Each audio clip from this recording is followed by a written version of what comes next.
अनाथ लड़के का जीवन कहीं से भी दयनीय था। वह अपने मध्य विद्यालय के स्नातक होने के दिन भारी शक्तियों के साथ एक भगवान का उम्मीदवार बन गया। मारिया भारी मन से एक गगनचुंबी इमारत के ऊपर खड़ी है। वह कहती है कि वह खुश रहना चाहती थी, लेकिन अंधेरा उसके अंदर सारी रोशनी ले ली है। अचानक वह फैसला करता है कि वह जमीन को याद करता है और उसे गले लगाने का फैसला करता है, लेकिन वह एक एंजल द्वारा पकड़ा जाता है। वह खुद को नास के रूप में पेश करती है और बताती है कि उसका मिशन उसे खुश करना है, लेकिन मिराई पहले ही सभी आशाओं को कुचल चुकी है। उसके माता पिता का वजन और एक कार दुर्घटना में छोटे भाई की मौत और उसकी चाची और चाचा बास से हुए दुर्व्यवहार ने उसे आशा की एक किरण दी, लेकिन मारिया अभी भी अनिश्चित थी कि क्या वह कभी भी फिर से खुशी पा सकता है। नास ने उसे एक चुनने के लिए कहा, 2 देवदूत पंखों में से जहां वह अंततः मुक्त हो सकता है, या देवदूत तीर जो किसी को भी उसके साथ प्यार में पड़ने के लिए इस्तेमाल किया जा सकता है। लेकिन वह दोनों को आश्चर्यचकित करने के लिए दृढ़ था। नास ने तुरंत मारिया की बाहों और गर्दन पर जादुई छल्ले फेंकने पर सहमति व्यक्त की। ये विशेष वलय अदृश्य थे। मारिया को अपने उड़ने के कौशल का अभ्यास करने का मौका दिया गया था और यह एक अविश्वसनीय रूप से सुखद अनुभव पाया गया था ताकि वह खुशी के आंसू लाए। लेकिन फिर देवदूत ने कुछ ऐसा सुझाव जिसने खतरनाक स्थितियों से बचने के लिए पंखों और तीरों का उपयोग करके उन्हें आश्चर्यचकित कर दिया और लोगों को अपने लाभ के लिए हेरफेर किया।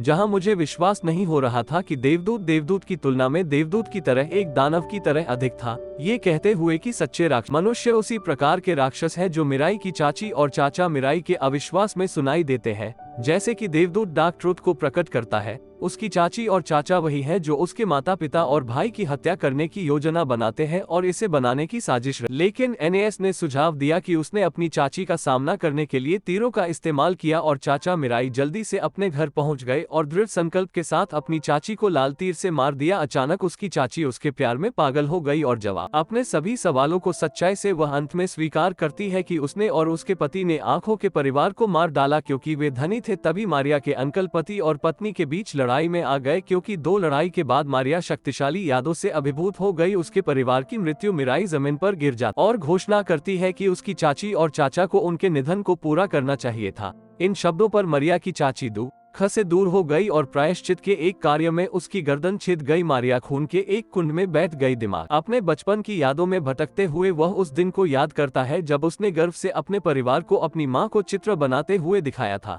वह उसे देखकर इतनी कोमलता से मुस्कुराई थी कि हर किसी को अपनी खुशी की तलाश करने का अधिकार है और मिराई को जाना चाहिए उसका भी पता लगाए। 3 दिन बाद मारिया खुद को एक होटल के कमरे में पाती है। बास चिंतित कि मारिया ने अपने पंखों या तीरों का इस्तेमाल नहीं किया है क्योंकि उसने एक होटल मैनेजर को मुफ्त में कमरा दिलाने के लिए शूटिंग की थी। वह कहती है कि मारिया के अंकल को लगता है कि उसकी चाची ने खुद की जान ले ली। अफसोस और मिराई से बाहर उसके साथ भी व्यवहार करना चाहिए, लेकिन मिराई केवल साधारण खुशी पाना चाहती है। वह ऐसी किसी भी चीज के लिए समझौता नहीं करेगी जिसमें किसी को चोरी करना या उसके साथ छेड़छाड़ करना शामिल। लेकिन एनएस के पास उसे सफेद तीर दिखाने के लिए कुछ खास। ये जादुई तीर बिना किसी रक्तपात के लक्ष्य को नष्ट कर सकता था। फिर मारिया को पता चला कि वह एक भगवान का उम्मीदवार था। जाहिर तौर पर भगवान कमजोर हो रहा था, इसलिए वह एक के लिए एक साथ 13 स्वर्गदूतों को इकट्ठा विशेष मिशन। उन्होंने कहा कि उन्होंने दुनिया को मनुष्यों के लिए बेहतर बनाने के लिए अपनी पूरी कोशिश की थी, लेकिन यह उनके लिए अपना सिंहासन सौंपने का समय था। एंजल्स को प्रत्येक को एक महाकाव्य लड़ाई रॉयल के माध्यम से मार्गदर्शन करने के लिए एक मानव चुनने के लिए कहा गया था। तय करे कि नया भगवान कौन बनेगा। मारिया भगवान उम्मीदवारों के अस्तित्व पर विचार कर रहा और निश्चित नहीं था कि क्या वह एक बनना चाहता है। नास ने समझाया कि भगवान का उम्मीदवार बनने से उसे पंखों और तीरों तक मुफ्त पहुंच मिलेगी। भगवान बनने का इरादा, लेकिन फिर वह अपने चाचा को पुलिस को सौंपने के लिए भगवान के उम्मीदवार के रूप में अपनी शक्तियों का उपयोग करने के लिए तैयार हो गया।